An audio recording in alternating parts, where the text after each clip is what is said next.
Hello my student, आप लोग कैसे हैं। उम्मीद करता हूं कि आप लोग बहुत ही बढ़िया होंगे। आज की इस वीडियो में हम लोग क्लास 12 का इंटरनेट का मॉडल सेट के क्वेश्चन नंबर हम लोग 30 से देखेंगे। ठीक है, ये आपका पार्ट 2 आपका है। ठीक है, आपको पेपर 1 चल रहा था फिजिक्स का। ठीक है, फिजिक्स का ऑब्जेक्टिव आज हम लोग कंप्लीट कर रहे थे इस वीडियो में। तब फिजिक्स के आज हम लोग पार्ट 2 ऑब्जेक्टिव को कंप्लीट करेंगे। आज हम लोग 36 से लेके आज हम लोग 70 तक इस वीडियो में ऑब्जेक्टिव को कंप्लीट करने वाले। ठीक है, फिजिक्स का, इसलिए यह वीडियो आप लोगों के लिए इंपॉर्टेंट रहने वाला है। जो भी क्लास 12 के स्टूडेंट होंगे उसके पास यह वीडियो आप लोग जरूर शेयर कर दिएगा। ठीक है, इसका PDF टेलीग्राम चैनल पर मिल जाता है। ओके, अगर आप लोग इस चैनल पर पहली बार जुड़े हैं तो चैनल को जरूर सब्सक्राइब करें, दोस्तों के पास जरूर शेयर करें, वीडियो को लाइक जरूर कर दें। ओके, चलिए तो हम लोग स्टार्ट करते हैं। इसका आंसर आप लोग कमेंट बॉक्स में 3 से 4 सेकंड के अंदर आप लोग जरूर इसका आंसर बताइएगा। ठीक है, हम लोग बढ़ते हैं क्वेश्चन नंबर देखिएगा 36 नंबर से। 35 नंबर पिछले वीडियो में हम कवर करा दिए थे। ठीक है, क्वेश्चन नंबर 36 में कह रहा है कि किसके लिए तरंगदैर्घ्य का मान अधिकतम है, बताइएगा किसके लिए तरंगदैर्घ्य का मान अधिकतम। इसका राइट आंसर बताइएगा क्या हो जाएगा। तो किसके लिए तरंगदैर्घ्य का मान अधिकतम होता है, तो रेडियो तरंग के लिए। ओके, ऑप्शन नंबर ए हो जाएगा। रेडियो तरंग के लिए जो होगा आपका तरंगदैर्घ्य का मान अधिकतम होता है। क्वेश्चन नंबर 37 में कह रहा है इनमें से किसका तरंगदैर्घ्य न्यूनतम है, बताइएगा इनमें से किसका तरंगदैर्घ्य जो होता है न्यूनतम होता है। तो गामा किरण का होता है। ओके, ऑप्शन नंबर बी हो जाएगा। गामा किरण का जो होगा आपका क्या होगा, तो तरंगदैर्घ्य न्यूनतम होता है। ठीक है, इसी को बाह्य किरण भी कह सकते हैं। क्वेश्चन नंबर हम लोग बढ़ सकते हैं 38 नंबर में। देखिएगा 38 नंबर में क्या करा है। जैसा कि आप लोग 38 नंबर में देख रहे हैं, 38 नंबर में कह रहा है कि माइक्रो तरंग की आवृत्ति परास कितना है, बताइएगा माइक्रो तरंग की आवृत्ति परास का मान कितना होता है। तो माइक्रो तरंग की आवृत्ति परास का जो मान होता है 3 × 10⁻11 से लेके 3 × 10⁻18 मीटर तक होता है। ओके, ऑप्शन नंबर डी हो जाएगा। 3 × 10⁻11 मीटर से लेके 3 × 10⁻18 मीटर तक होता है। ओके, क्वेश्चन नंबर 39 में कह रहा है कि लाल रंग की तरंगदैर्घ्य परास होता है, बताइएगा मीटर में बताना है। तो लाल रंग की तरंगदैर्घ्य परास कितना होता है।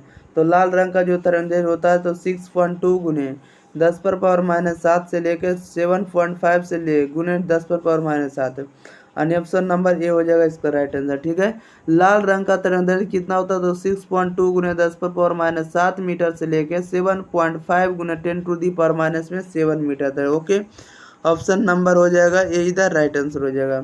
बढ़ते हैं क्वेश्चन नंबर हम लोग सीधे देखिएगा 40 नंबर में। ठीक है, देखिएगा 40 नंबर में क्या कर रहा है। जैसा कि आप लोग 40 नंबर में देख रहे हैं, 40 नंबर में कह रहा है कि हरा रंग के तरंगदैर्घ्य परास होता है, बताइएगा हरा रंग के तरंगदैर्घ्य परास मीटर में कितना होता है, बताइएगा हरा रंग का जो परास होता है वो 5 × 10⁻⁻7 मीटर से लेके 5.7 × 10⁻⁻7 मीटर तक होता है। ओके, ऑप्शन नंबर सीधा राइट आंसर हो जाएगा। 41 में कह रहा है कि प्रकाश तंतु संचार किस घटना पर आधारित है, बताइएगा प्रकाश तंतु संचार किस घटना पर आधारित होता है, तो संपूर्ण आंतरिक परावर्तन पर। ऑप्शन नंबर इधर राइट आंसर हो जाएगा। क्वेश्चन नंबर 42 में कह रहा है कि एक वस्तु के 3 प्रतिबिंब प्राप्त करने के लिए 2 समतल दर्पण को ... कोण पर झुका कर रखना होता है, बताइएगा एक वस्तु के 3 प्रतिबिंब प्राप्त करने के लिए वस्तु को यानी समतल दर्पण को डैश कोण पर झुका कर रखना होता है। समतल दर्पण को कितने पर झुका कर रखना होगा, कितने कोण पर, तो इसको हमें कितना पर झुका कर रखना होगा, तो 90 डिग्री के कोण पर। ओके, ऑप्शन नंबर बी इधर राइट आंसर हो जाएगा। बढ़ते हैं क्वेश्चन नंबर हम लोग 43 नंबर में। 43 नंबर में कह रहा है कि किस दर्पण में वस्तु का प्रतिबिंब हमेशा छोटा एवं आभासी दिखाई पड़ता है, बताइएगा किस दर्पण में वस्तु का प्रतिबिंब हमेशा छोटा एवं आभासी दिखाई पड़ता है। इसका राइट आंसर बताइएगा। तो ये जो पड़ता है आपको उत्तल दर्पण में। ऑप्शन नंबर डी इधर राइट आंसर हो जाएगा। क्वेश्चन नंबर 44 में कह रहा है कि एक गिलास अपवर्तनांक यानी बराबर म्यू की मोटाई टी बराबर है, बताइएगा एक गिलास जिसका अपवर्तनांक म्यू है जिसकी मोटाई टी के बराबर, बताइएगा टी का मान क्या होगा, इसका राइट आंसर बताना है। तो ये गिलास जिसका अपवर्तनांक म्यू है तो म्यू का जो मान होगा नहीं टी का जो मान होगा μ-1 × टी निर्वात के हो गए। ऑप्शन नंबर ए हो जाएगा μ-1 × टी के हो जाएगा। क्वेश्चन नंबर 45 में कह रहा है कि तरंगदैर्घ्य के बढ़ने के साथ अपवर्तनांक का मान क्या होता है, बताइएगा तो कह रहा है कि तरंगदैर्घ्य के बढ़ने के साथ अपवर्तनांक का मान क्या होता है, तो घटता है। ऑप्शन नंबर हो जाएगा ए इधर राइट आंसर हो जाएगा। बढ़ते हैं क्वेश्चन नंबर हम लोग 45 नंबर में। देखिएगा 45 नंबर में क्या, 45 का आंसर क्या हो जाएगा, ये हो जाएगा। 46 नंबर में हम लोग बढ़ते हैं। 46 नंबर में कह रहा है कि यदि व्यक्तीकरण करते हुए दो तरंगों के आयाम का अनुपात 4:3 हो तो महत्तम और न्यूनतम तीव्रताओं का अनुपात क्या होगा, बताइएगा। यदि व्यक्तीकरण करते हुए दो तरंगों के आयाम का अनुपात 4:3 हो तो महत्तम और न्यूनतम तीव्रताओं का अनुपात क्या होगा। तो महत्तम और न्यूनतम तीव्रता का जो अनुपात होगा वो आपका 49:1 होगा। ऑप्शन नंबर डी इधर राइट आंसर हो जाएगा। 47 में कह रहा है कि यंग के द्विस्लिट प्रयोग में अधिकतम तीव्रता आई नॉट है। यदि एक स्लिट को बंद कर दिया जाए तो तीव्रता का मान क्या होगा, बताइएगा। यदि कह रहा है यंग के द्विस्लिट प्रयोग में अधिकतम तीव्रता आई नॉट है, यदि एक स्लिट को बंद कर दिया जाए तब तीव्रता क्या होगी, बताइएगा। तब तीव्रता का जो मान होगा, तब तीव्रता का मान होगा I0/4 होगा। ऑप्शन नंबर बी इधर राइट आंसर हो जाएगा। क्वेश्चन नंबर 48 में कह रहा है कि माध्यम का अपवर्तनांक म्यू तरंगदैर्घ्य लेमडा से संबंधित है, बताइएगा। माध्यम का अपवर्तनांक म्यू तरंगदैर्घ्य लेमडा से संबंधित है, किस प्रकार से संबंधित है। तो ये जो होता है आपको किसी प्रकार से संबंधित नहीं। ओके, ऑप्शन नंबर डी हो जाएगा, इनमें से कोई नहीं। ओके, बढ़ते हैं क्वेश्चन नंबर हम लोग सीधे 49 नंबर पे ध्यान दिएगा। 49 नंबर में क्या कर रहा है, नंबर 49 में कह रहा है कि विद्युत चुंबकीय तरंग का ध्रुवन किया जा सकता है, बताइएगा। विद्युत चुंबकीय तरंग का ध्रुवन किया जा सकता है, इसका राइट आंसर बताइएगा।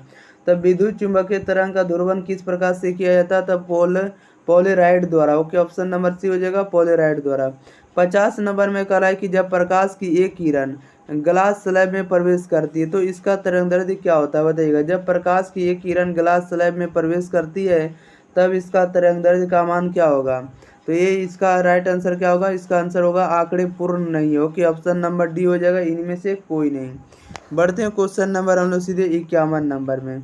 51 नंबर में कह रहा है कि यदि एक मुक्त इलेक्ट्रॉन की गतिज ऊर्जा दुगनी हो जाए तो डी ब्रोगली तरंगदैर्घ्य में बदलाव क्या होगा, बताइएगा। यदि एक मुक्त इलेक्ट्रॉन की गतिज ऊर्जा दुगनी हो जाए तो डी ब्रोगली तरंगदैर्घ्य में बदलाव क्या होगा। तो डी ब्रोगली में तरंगदैर्घ्य जो बदलाव होगा 1/√2 गुना हो जाएगा। ओके, ऑप्शन नंबर ए हो जाएगा 1/√2। 52 नंबर में कह रहा है कि भी आवृत्ति वाले फोटोन के साथ संवेग जुड़ा हुआ है। यदि प्रकाश का वेग c हो तो संवेग कितना होगा, बताइएगा। कह रहा कि भी आवृत्ति वाले फोटोन के साथ संवेग जुड़ा हुआ है। यदि प्रकाश का वेग c हो तो संवेग का मान कितना होगा। तो संवेग का मान हो जाएगा आपका hv/c होगा। क्या होगा, hv/c होगा। ऑप्शन नंबर इसका डी इधर राइट आंसर हो जाएगा। ओके, ध्यान दीजिएगा, इसका राइट आंसर क्या हो जाएगा, ऑप्शन नंबर बी इधर राइट आंसर हो जाएगा।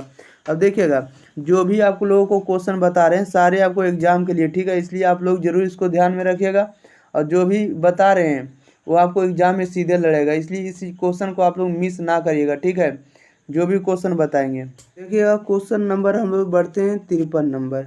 53 नंबर में कह रहा है कि एक पदार्थ का कार्यफलन 4 इलेक्ट्रॉन वोल्ट है तो देहली तरंगदैर्घ्य कितना होगा, बताइएगा। एक पदार्थ का कार्यफलन 4 इलेक्ट्रॉन वोल्ट है तो देहली तरंगदैर्घ्य कितना होगा। तो देहली तरंगदैर्घ्य का जो मान होगा 310 नैनोमीटर होगा। ऑप्शन नंबर सीधा राइट आंसर हो जाएगा।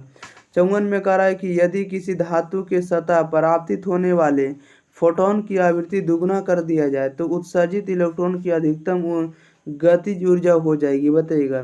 यदि किसी धातु के सतह पर आपतित होने वाले फोटोन की आवृत्ति दुगुना कर दिया जाए तो उत्सर्जित इलेक्ट्रॉन की अधिकतम गतिज ऊर्जा क्या हो जाएगी। इसका राइट आंसर बताइएगा क्या हो जाएगा।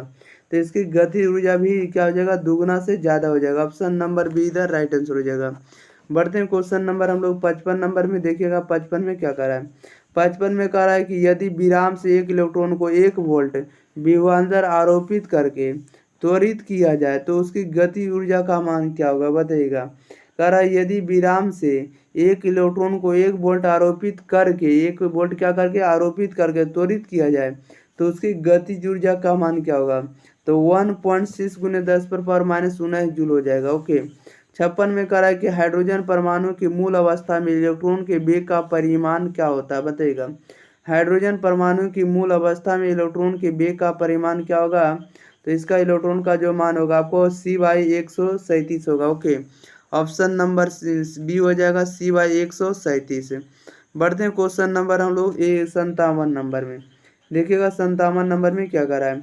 57 में करा है कि हाइड्रोजन स्पेक्ट्रम की कौन सी श्रेणी श्रेणी दृश्य भाग में पड़ती है, बताइएगा। हाइड्रोजन स्पेक्ट्रम की कौन सी श्रेणी दृश्य भाग में पड़ती है, तो ये पड़ती है आपको बाल्मर श्रेणी। ओके, ऑप्शन नंबर बी हो जाएगा, बाल्मर श्रेणी।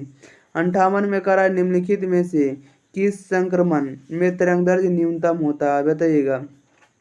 निम्नलिखित में से किस संक्रमण में तरंगदैर्घ्य न्यूनतम होता है, तो तरंगदैर्घ्य जो न्यूनतम होता है आपको n बराबर 2 लेंगे, n बराबर कितना लेंगे 2 लेंगे, n बराबर 2 से n बराबर 1 से क्या होगा, इसका तरंगदैर्घ्य न्यूनतम होगा। Okay, option number D the right answer हो जाएगा।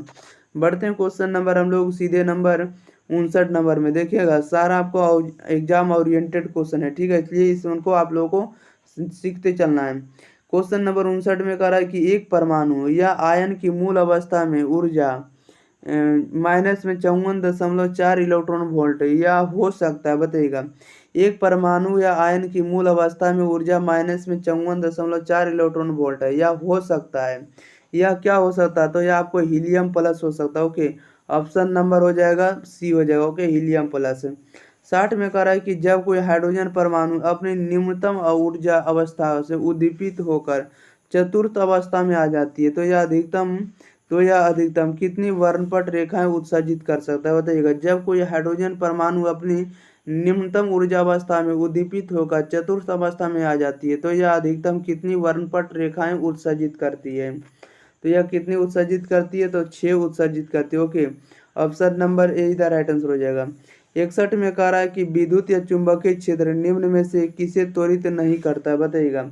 विद्युत या चुंबकीय क्षेत्र निम्न में से किसे त्वरित नहीं करता है, तो इन न्यूट्रॉन को नहीं करता। Option number see the right answer हो जाएगा। बढ़ते हैं क्वेश्चन नंबर हम लोग सीधे 62 नंबर में। देखिएगा 62 नंबर में क्या कह रहा है। 62 नंबर में कह रहा है कि नाभिकीय घनत्व का क्रम क्या होता है, बताइएगा। नाभिकीय घनत्व का क्रम क्या होता है, 10⁻17 किलोग्राम पर मीटर क्यूब, ठीक है, किलोग्राम पर मीटर क्यूब। ऑप्शन नंबर हो जाएगा बी हो जाएगा, ठीक है। 63 में कह रहा है कि नाभिकीय घनत्व की कोटि है, बताइएगा। नाभिकीय घनत्व की कोटि कितना होता है, केजी पर मीटर क्यूब में बताना है, ठीक है। कह रहा है कि नाभिकीय घनत्व की कोटि का मान क्या होता है, तो 10⁻17 होता है। ओके, ऑप्शन नंबर बी हो जाएगा राइट आंसर। क्वेश्चन नंबर 64 में कह रहा है कि नाभिकीय प्रतिक्रिया में अपूर्ण पद बताइए कौन सा है। नाभिकीय प्रतिक्रिया में अपूर्ण पद बताना है, तो नाभिकीय विक्रिया में अपूर्ण पद जो है आपका न्यूट्रॉन है, कौन सा है, तो न्यूट्रॉन है। ऑप्शन नंबर बी इधर राइट आंसर हो जाएगा। बढ़ते हैं क्वेश्चन नंबर हम लोग सीधे 65 नंबर में। 65 नंबर में कह रहा है कि गामा किरणों की उच्च भेदन शक्ति का कारण है, बताइएगा। गामा किरणों की उच्च भेदन शक्ति का कारण क्या है, तो उच्च भेदन शक्ति का जो कारण है आपको कम तरंग दैर्ध्य। ओके, ऑप्शन नंबर ए हो जाएगा, कम तरंग दैर्ध्य। 66 नंबर में कह रहा है कि पी कोटि के जर्मेनियम अर्धचालक डॉट डॉट डॉट से मादित होता है, बताइएगा। पी कोटि के जर्मेनियम अर्धचालक डॉट डॉट डॉट से मादित होता है, किसे होता है, तो यह जो होता है आपको आर्सेनिक से होता है। ओके, अर्धचालक आर्सेनिक से मादित होता है। क्वेश्चन नंबर 67 में कह रहा है कि एक गैस डायोड में होता है। एक गैस डायोड में क्या होता है, इसका राइट आंसर बताइएगा। तो एक गैस डायोड में जो होता है आपको केवल एनोड होता है, केवल कैथोड होता है, नली में केवल क्या होता है, गैस होता है, ये सभी होता है। एक गैस डायोड में क्या होता है, तो कैथोड होता है, एनोड होता है और गैस भी होता है, इसलिए ऑप्शन नंबर क्या हो जाएगा, डी हो जाएगा, इनमें से सभी। बढ़ते हैं क्वेश्चन नंबर हम लोग सीधे 68 नंबर में। 68 नंबर में कह रहा है कि एंड गेट के लिए बुलियन व्यंजक है, बताइएगा। एंड गेट के लिए बुलियन व्यंजक का मान क्या होता है, तो एंड गेट के लिए बुलियन व्यंजक का मान होता है ए डॉट बी बराबर बाई होता है। ए डॉट बी बराबर क्या होता है, बाई होता है।